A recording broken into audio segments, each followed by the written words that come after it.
말씀 잠깐 보는데요. 벌써 2시 10분이라서 제가 딱 20분 만에 설교를 끝내려고 지금 작전을 하고 있습니다. 빨리 끝내야 드려야 되는데 내용이 빨리 끝날 내용이 아니라 가지고 지금 큰일 났어요. 오늘 말씀에서 보면 예수 그리스도께서 이 땅에 오신 목적을 우리에게 설명해 주고 있습니다. 본문 4절과 5절 말씀을 먼저 보시면 죄를 짓는 사람마다 불법을 행하는 사람입니다. 죄는 곧 불법입니다. 여러분이 아는 대로 그리스도께서는 죄를 없애려고 나타나셨습니다. 그리스도는 죄가 없는 분이십니다 라고 하는 이 이야기를 하고 있습니다. 예수 그리스도께서 이 땅에 왜 오셨느냐 했을 때 죄를 없애기 위해서 오셨다. 이게 예수님이 이 땅에 오신 첫 번째 목적이 됩니다. 죄라고 하는 단어를 헬라 원어에서 이렇게 찾아보면은 하말티아라고 하는 단어를 쓰고 있거든요. 혹시 들어보셨죠? 하말티아. 화살이 관역에서 빗나갔다고 하는 그런 의미입니다. 이제 그게 뭐냐면 이 땅에 사는 모든 사람들을 향해서 하나님이 특별한 계획을 세우고 계시거든요. 여러분께서 여러분의 자녀들이 어렸을 때 한번 생각해 보세요. 초등학교, 중학교, 고등학교 다니던 그 어린 자녀들 생각해 보시면 자녀들이 부모님의 말을 잘 듣고 모범적으로 생활해 자녀들이 마음에 드세요? 아니면 사춘기 같은 거 한번 겪어봐야 된다고 하면서 질풍노도의 시기, 이유 없는 반항기, 부모님이 뭐 하라고 하면 싫어부터 얘기하는 그런 자녀들이 마음에 드세요?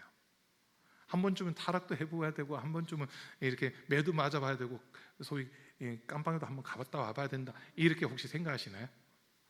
그런 부모님은 안 계실 거예요. 자녀들을 대할 때 보면 부모님들이 자녀들을 보면서 자녀들이 뭔가 조금이라도 잘하는 게 하나라도 보이면은 부모님들 마음이 상당히 기쁘거든요. 상당히 기뻐요. 사람들이 뭔가 칭찬 들을 만한 게 한 가지라도 있잖아요. 그럼 부모님은 그거 하나로 마음이 상당히 기쁜 그런 모습들 사실 있어요. 그러면서 이제 자녀들에게 좀 더 기대하는 부분도 있죠. 공부를 조금만 더 잘했으면 좋겠는데, 아니면 뭐 학교에서 반장이라든지 부반장이라든지 이 리더십을 보일 수 있는 그런 위치에도 좀 갔으면 좋겠는데, 아니면 상급 학교를 지나간다 할 때 만약 고등학교 지나간다 특목고 있잖아요. 그 이제 과학고라든지 아니면 뭐 영재고라든지 이런데, 아니면은 그 뭐죠? 그 사립 자사고 뭐 이런데 들어갔으면 좋겠다. 혹시 그런 기대를 가질 수는 있어요. 그런데 부모님들이 자녀를 보면서 제일 마음이 기쁠 때가 언제냐면요. 다른 사람들이 이렇게 보면서 누구 닮았네. 부모를 이야기하면서 부모의 모습이 너에게서 보인다. 이럴 때 사실 부모가 마음이 제일 기쁘거든요. 제일 기뻐요. 요즘 이렇게 보면 죄송해요. 용준이가 요즘 저를 닮아가고 있어요. 이용준이가 저를 많이 닮아가고 있어요. 이창준은 그냥 제 복사판이고요. 이창준은 그냥 제 복사판이고 이동준은 박은혜 사모 복사판이에요. 그리고 학준이는 자기도 궁금해요. 난 도대체 누구 닮았냐고 맨날 저한테 그러거든요. 그래서 자기 스스로 막 뜯어보더라고요. 눈은 누구 닮은지 잘 모르겠고, 코는 아빠 닮았고, 입은 엄마 닮았고, 얼굴 형체는 누구 닮았는지 모르겠어 이러면서 자기 혼자 막 얘기를 해요. 근데 부모 입장에서는 어쨌든 자녀에게 부모의 좋은 모습들이 자녀에게 나타났을 때 그때가 사실 제일 좋은 거거든요. 그때가 제일 좋아요. 그런데 지금 말씀해서 보니까 죄라고 하는 게 금방 말씀드렸잖아요. 화살이 관역에서 빗나갔다는 거예요. 하나님이 우리 한 사람 한 사람 향해서 특별한 계획을 가지고 계시거든요. 그 특별한 계획은 다른 게 아니라 우리의 영혼이 구원받는 겁니다. 하나님과 우리가 영원토록 함께하는 이 계획을 하나님은 가지고 계시는 거예요. 근데 사람들은 그것을 간섭이라 생각하면서 하나님 앞에 서 있는 것이 아니라 하나님에게서 좀 떨어졌으면 좋겠다, 하나님에게서 좀 멀어졌으면 좋겠다라고 하는 이런 모습을 보인다는 거예요. 그러다 보니까 코람데오, 하나님 앞에 서 있는 것이 아니라 하나님 없는 곳에서 내 마음대로 한번 살고 싶다라고 하는 이게 사람들에게 작용이 되고 있거든요. 그걸 가리켜서 죄라고 하는 겁니다. 내가 있어야 될 그 자리에서 벗어나 있는 것, 이 상태를 죄라고 이야기를 하는 겁니다. 여기까지 이해가 되시나요? 그래서 죄가 딴 게 아니에요. 저와 여러분들은 하나님의 자녀잖아요. 그러면 자녀는 부모 앞에 있어야 된다는 거거든요. 자녀는 부모 앞에 있어야 돼요. 우리가 하나님의 자녀로 한다면 우리는 항상 하나님 앞에 서 있어야 된다라고 하는 겁니다. 근데 이 자리에서 벗어나 있으면 이것 자체가 죄가 되는 거예요. 그러나 우리 자세히 따져보면 우리들 중에 그 누구도 자신이 자원해서 하나님의 곁을 떠난 사람은 없습니다. 자신이 스스로가 결단해가지고 떠난 사람이 없어요. 왜 떠나느냐? 속아서 떠나는 겁니다. 하나님 눈에 보지도 않는데 그 하나님을 어떻게 믿어라고 하면서 눈에 보이는 환경과 상황을 쫓아가게끔 만들고, 특별히 요즘 우리가 사는 시대는 물질 만능주의 시대라고 그렇게 이야기하잖아요. 돈이라고 하는 것이 하나님의 자리에 올라가 있습니다. 돈이라고 하는 것이 하나님의 자리에 올라가 있어요. 그러다 보니까 유전무죄, 무전유죄라고 하는 이런 말들이 지금 떠돌고 있어요. 돈이 있으면 어떤 죄를 지어도 무죄로 나올 수 있어요. 돈이 없으면 작은 죄인데도 큰 죄인이 돼서 감옥에 오랫동안 있어야 되는 이런 일들도 일어난다는 겁니다. 그게 왜 그러냐? 이 물질이라고 하는 것이 하나의 신의 자리에 올라가 있습니다. 그걸 만몬이라고 이야기하거든요. 하나님이 찬양받으시고 하나님이 영광 받으셔야 되는데 그 자리에서 벗어나 있는 것, 이런 것들을 죄라고 이야기하는 겁니다. 그런데 예수님이 이 땅에 오신 목적, 이유는 딱 하나야. 우리의 죄를 없애기 위해서 오셨습니다. 마태복음 1장 21절에서 보면 아들을 낳으리니 이름을 예수라 하라. 이는 그가 자기 백성을 그들의 죄에서 구원할 자가 될 것입니다 라고 하는 이 말씀을 우리에게 주십니다. 죄에서부터 구원이라는 거거든요. 하나님께서 우리에게 이루고자 하시는 구원은 제일 먼저는 죄에서부터의 구원입니다. 죄라고 하는 게 이사야 말씀에서 보면 이사야 59장 1절 2절 말씀 한번 띄워주세요. 이사야 59장 1절 2절 말씀인데요, 같이 읽어봅니다. 여호와의 손이 짧아 구원하지 못하심도 아니요 귀가 둔하여 듣지 못하심도 아니라 오직 너희 죄악이 너희와 너희 하나님 사이를 갈라놓았고 너희 죄가 그의 얼굴을 가리어서 너희에게서 듣지 않으시게 함이니라. 죄라고 하는 게 결국 하나님과 우리 사이를 분리시키고 단절시키는 그 역할을 한다는 거예요. 그런데 하나님과의 관계가 회복되기 위해서는 죄의 문제만 해결이 되면 하나님과 우리 사이의 관계는 회복이 된다는 거거든요. 사람으로서는 모든 사람이 죄를 범하였기 때문에 죄에서 자유로울 수 있는 사람은 한 사람도 없습니다. 단 한 사람도 없어요. 앞에서 말씀 전하는 목회자라도 죄에서 자유롭지 못하고요. 앉아서 말씀 듣고 있는 우리 성도님들도 사실 죄에서는 자유롭지 못해요. 우리 힘으로는 죄의 문제를 해결할 수 있는 사람이 단 한 사람도 없습니다. 의인은 없나니 한 사람도 없다라고 로마서에서 우리에게 일러주고 있잖아요. 모든 사람이 죄를 범하여 하나님의 영광에 이르지 못한다라고 그렇게 우리에게 일러주기 때문에 죄로부터 자유로울 수 있는 사람은 한 사람도 없습니다. 그런데 하나님의 마음은 죄인된 우리에게 영생을 주고 싶어 하시고 우리를 구원하고 싶어 하시고 하나님 곁을 떠났던 우리가 다시 하나님 앞에 서 있기를 원하고 계신다라고 하는 겁니다. 그래서 그 뜻을 이루기 위해서 예수 그리스도께서 이 땅에 오셨습니다. 믿어지십니까, 여러분? 예수님이 이 땅에 오신 것은 단순히 위인전기에 이름 올라가기 위해서, 아니면 자신은 뭔가 명예를, 내가 이만큼 올라온 일들, 이적들을 행한다, 그거 보여주려고 오신 게 아니라 우리의 죄를 없애기 위해서 육신을 입고 이 땅에 오신 겁니다. 사람으로서는 문제를 담당하고 해결할 수 있는 사람이 한 사람도 없기 때문에 죄 없는 예수님이, 죄 없는 하나님이 우리와 같은 사람의 몸을 입고 오셔서 대신 죽으시는 거예요.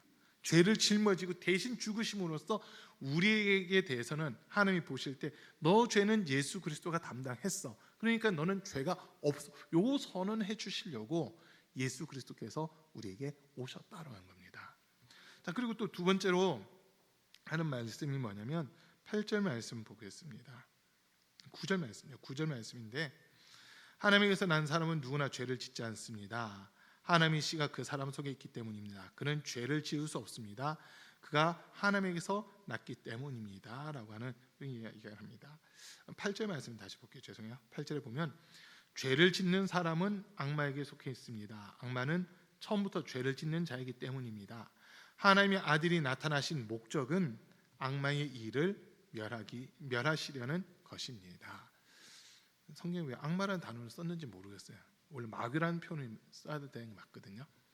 사단, 마귀, 귀신 이렇게 해야 교회에서는 이게 맞는 용어인데, 악마라는 용어는 불교에서도 쓰고 이슬람교에서도 쓰고 힌두교에서도 쓰는 용어예요. 다른 종교에서 일반적으로 쓰는 악한 영들을 나타낼 때 일반적으로 쓰는 단어가 악마라는 단어고, 이렇게 했을 때는 이 단어의 뜻이 명확하지가 않습니다. 그런데 사단, 마귀, 귀신이라고 해야지만 그 의미가, 뜻이 명확하게 나오거든요. 사단이라 했을 때는요, 분리시키는 자라는 거예요. 대적자예요. 죄송해요. 대적자. 그러니까 사단이라고 했을 때는 하나님을 대적한다고 하는 그런 의미가 있거든요. 그래서 사탄이라고 하는 이름으로는 사람을 상대하지 않습니다. 하나님을 상대하는 거예요.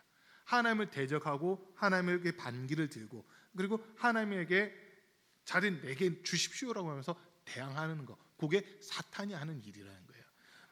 신약에서 보면, 구약에서는 사탄이라는 표현은 나와 있습니다. 우리가 개역 한글판으로 해서 개역 한글판이나 개역 개정판을 놓고 봤을 때 구약에서는 사탄이라는 단어가 여러 번 등장을 해요. 여러 번 등장합니다. 그런데 신기한 거는 구약, 여러분 한번 언제 시간 날 때 자세히 한번 읽어보세요. 마귀란 말은 한마디도 안 나옵니다. 마귀란 말은 한마디 안 나와요. 우리 세 번으로 보실 때 악마란 표현 구약에는 한 번도 안 나옵니다.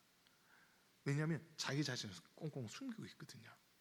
마귀라고 했을 때는 사람을 상대하고 있는 거예요.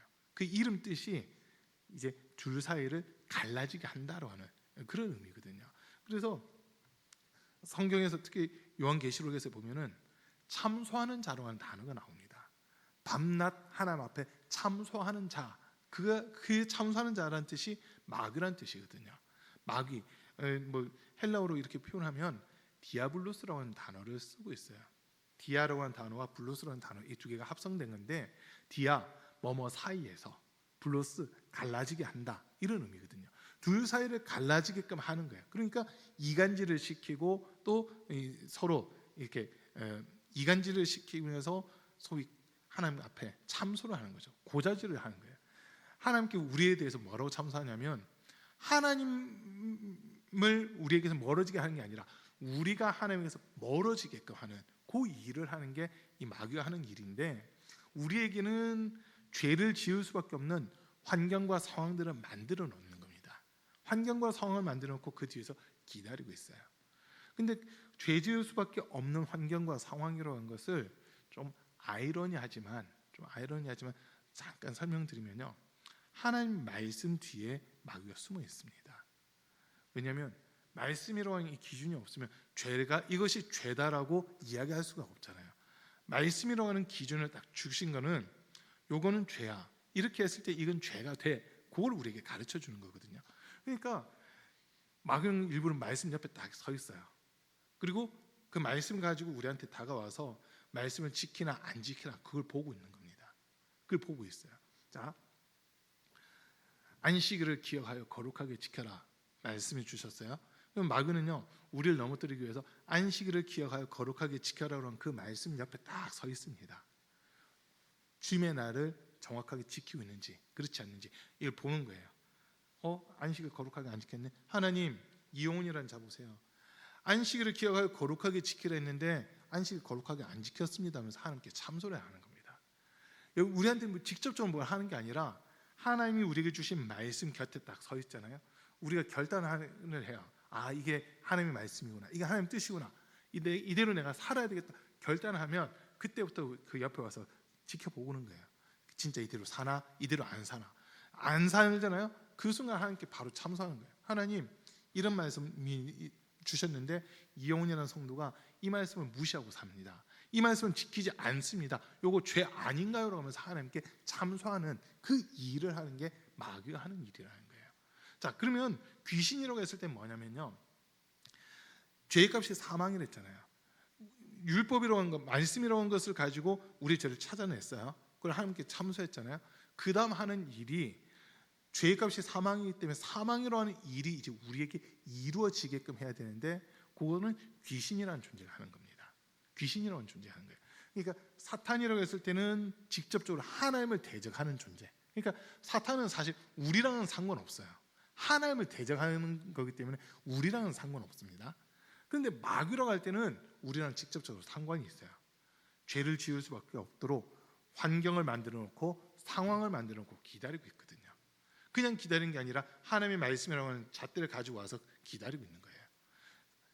예수님이 말씀하셨잖아요. 살인을 하지 말라. 율법에는 살인을 하지 말라 했는데 나는 너에게 이른다. 마음으로 형제를 미워하는 자마다 이미 살인한 자다. 형제를 가리켜서 라가라 미련한 놈이라 하는 자는 지옥불에 들어가고 공에 끌려간다라고 이런 말씀을 주시잖아요. 그러면 그 말씀 뒤에서 딱 기다리는 거예요. 환경을 만드는 거죠. 형제를 미워할 수밖에 없는 환경과 상황을 만들어 놓고 거기서 기다리고 있는 거예요. 거기서 기다리고 있는 거예요. 그리고는 우리가 그 죄를 범하는 순간 하나님 앞에 바로 참소하는 겁니다. 하나님 보세요. 형제 사랑하라고 했는데 미워하지 말라고 했는데 미워하는 게 살인이라 했는데 이제가 지금 형제를 미워하면서 살인의 죄를 그대로 짓고 있습니다. 하나님께 묻는 거예요. 회개하지 않을 때는 그 죄값이 우리에게 그대로 주어질 수밖에 없다는 거거든요. 그러면 그 사망의 일, 죄값인 사망의 일을 우리에게 실행시키는 존재가 귀신이라고 하는 존재라는 거예요. 이 역할들이 좀 구분되시나요, 여러분?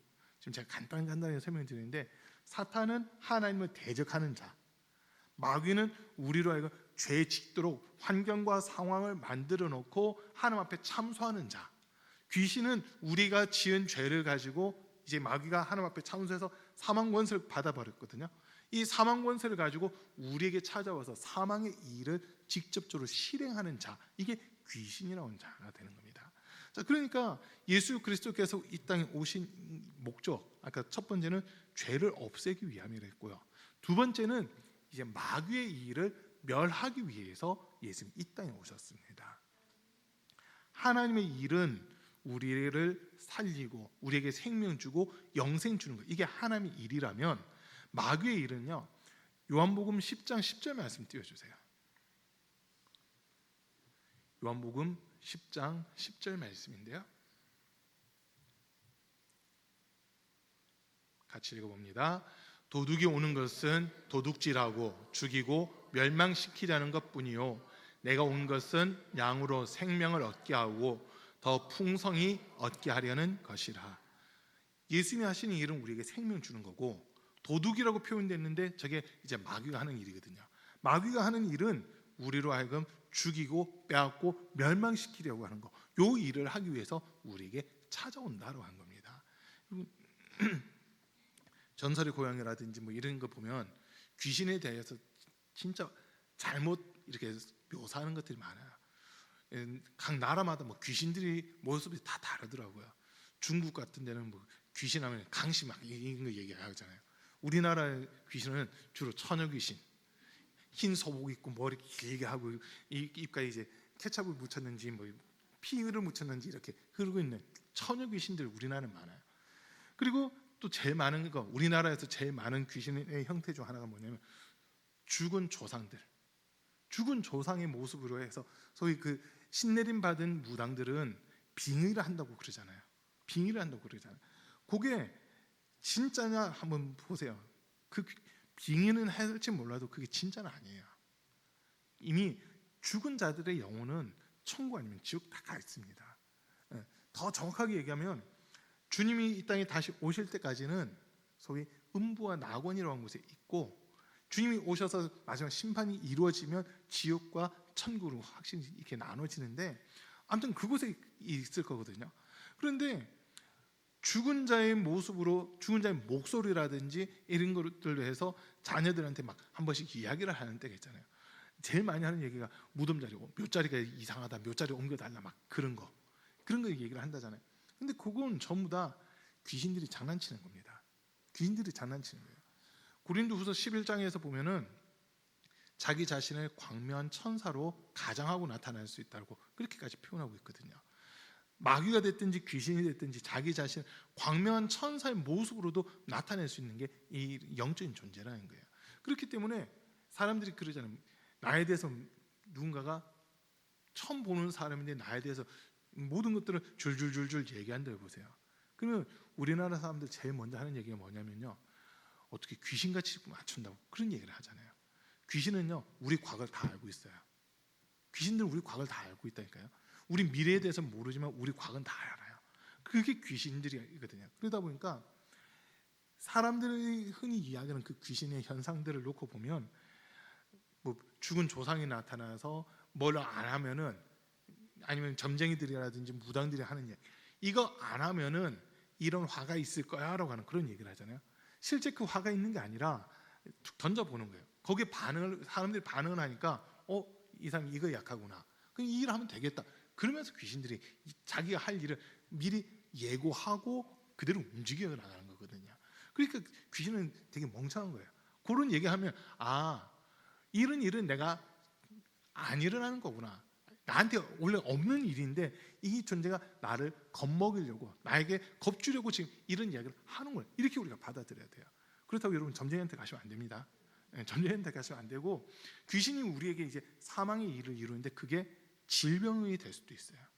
저주가 될 수도 있고요. 사고가 될 수도 있고, 그런 여러 형태로 사망의 일을 이루어가는 거예요. 이게 귀신이 하는 일이거든요. 자, 근데 이제 중요한 거는 예수 그리스도께서 이 땅에 오신 것을 제일 싫어했던 자들이 바로 이 사단, 마귀, 귀신이라고 하는 영적인 존재들입니다. 온 백성에게 미칠 큰 기쁨이 좋은 소식, 이게 예수님의 성탄 소식이잖아요. 예수님의 성탄 소식, 모든 사람이 죄를 범하였는데 구원받을 수 있는 길을 열어주신다니까, 이게 모든 백성에게는 큰 기쁨이 좋은 소식이 돼요. 그러나 마귀 또는 귀신의 입장에서는 제일 슬픈 소식인 거예요.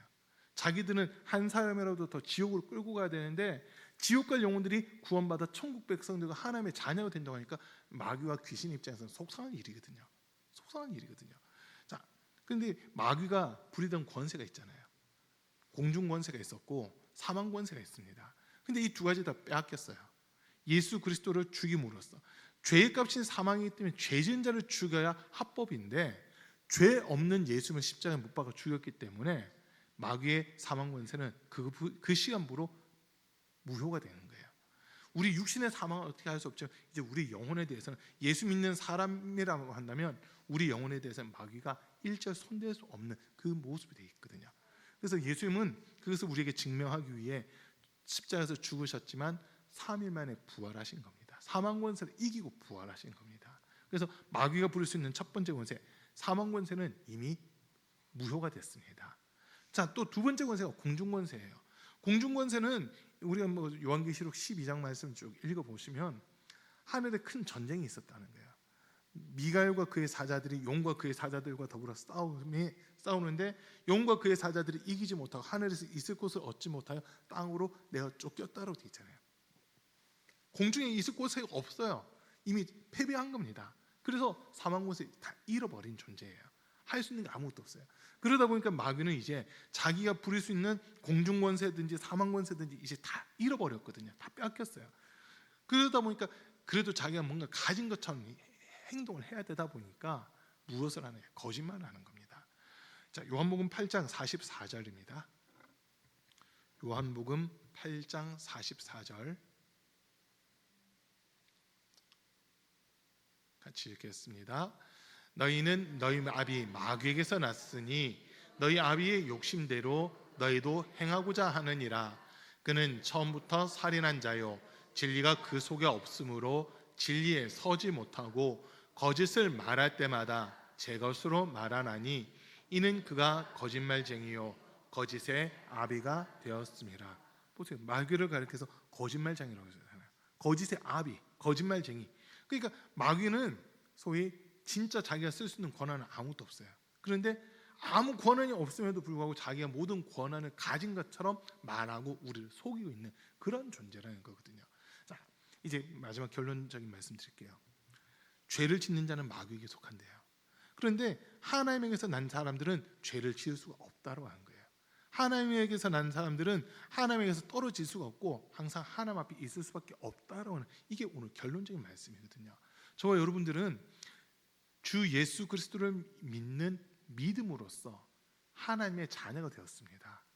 하나님에게 속한 사람이 되었어요. 그러면 예수 믿는 우리에게 주신 특권이 있어요. 그게 뭐냐면 마귀를 이기는 겁니다.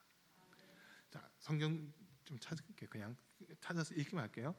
요한복음 12장 31절입니다. 요한복음 12장 31절 말씀 띄워주시고요. 같이 읽습니다. 이제 이 세상에 대한 심판이 이르렀으니 이 세상의 임금이 쫓겨나리라. 세상 임금 마귀를 나타내는 건데 예수 그리스도께서 오심으로써 세상 임금 쫓겨나게끔 되어 있다는 겁니다. 자, 한 군데 더요. 요한복음 16장 11절입니다. 요한복음 16장 11절 말씀입니다. 같이 읽습니다. 심판에 대하여라 함은 이 세상 임금이 심판을 받았음이라. 세상 임금이 이미 심판을 받았다는 겁니다. 끝났어요. 심판을 이미 받았어요. 그러면 예수 믿는 우리는요, 사단, 마귀, 귀신이라는 영적인 존재를 더 이상 두려워할 이유는 없습니다. 패배자예요. 여러분, 마귀라는 존재, 귀신이라는 존재는 패배자예요. 마음껏 무시하셔도 상관없는 존재입니다. 저와 여러분들은 예수님을 믿는 믿음으로 이미 세상을 이긴 자예요. 요한일서 5장 10절 말씀에서 보면 세상을 이긴 이김은 이것이니 우리의 믿음이다라고 되어 있잖아요. 우리의 믿음으로 세상을 이겨나가는 겁니다. 예수님이 이기셨기 때문에 우리도 예수님 편에만 있으면 우리도 마귀를 이기고 세상을 이기고 죄를 이기는 그러한 삶을 살아가게 되는 겁니다. 이 믿음으로 정말 끝까지 승리하는 우리 성도들 다 될 수 있기를 주님으로 간절히 축복합니다. 우리 찬송 하나